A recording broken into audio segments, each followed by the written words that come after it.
हम करेंगे हर मजलूम की हिमायत। अस्सलामुअलैकुम, मैं हूँ हुरैन फातिमा और आप देख रहे हैं हिमायती न्यूज HD चैनल। नजर डालते हैं आज की अहम खबरों पर। डिस्ट्रिक्ट मलीर कराची थाना मेमनकोट में तैनाती के बाद मुबैना गैर कानूनी सरगर्मियों में इजाफा, अवामी हल्कों में तशवीश। रोजनामा हिमायती न्यूज के लिए फहीम अहमद राई।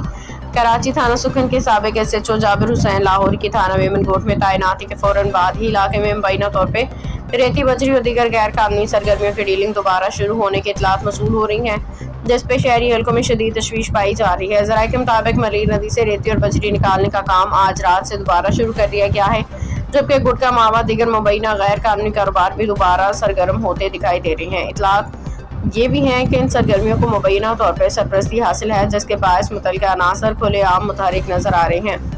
इलाका मकीनों का कहना है कि वो गाड़ियां जो पहले कानून के खौफ से सड़क पे नजर नहीं आती थी, अब मेमनकोट की हदूद में सरेआम चलती दिखाई दे रही हैं। शहरियों ने खदशा जाहिर किया कि अगर यही सूरत हाल बरकरार रही तो इलाके में जराइम और गैर कानूनी कारोबार मजीद बढ़ सकता है। अवामी समाजी हल्कों ने IG सिंध दीगर आला हुकाम से तहकीकात करके कानून की बालादस्ती को यकीनी बनाया जाए। वाज़ेह है कि इन इल्ज़ामात की सरकारी सतह पे ताहाल कोई तस्दीक या तरदीद सामने नहीं आई।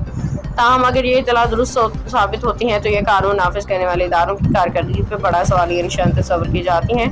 अवाम अब मुतल्लिका हुकाम की जानिब से फौरी मौसर कार्रवाई के मुंतज़िर हैं। खबर रहिए हर जगह हर वक्त, जानिए मुल्की और गैर मुल्की हालात व वाक़यात यकीन के साथ।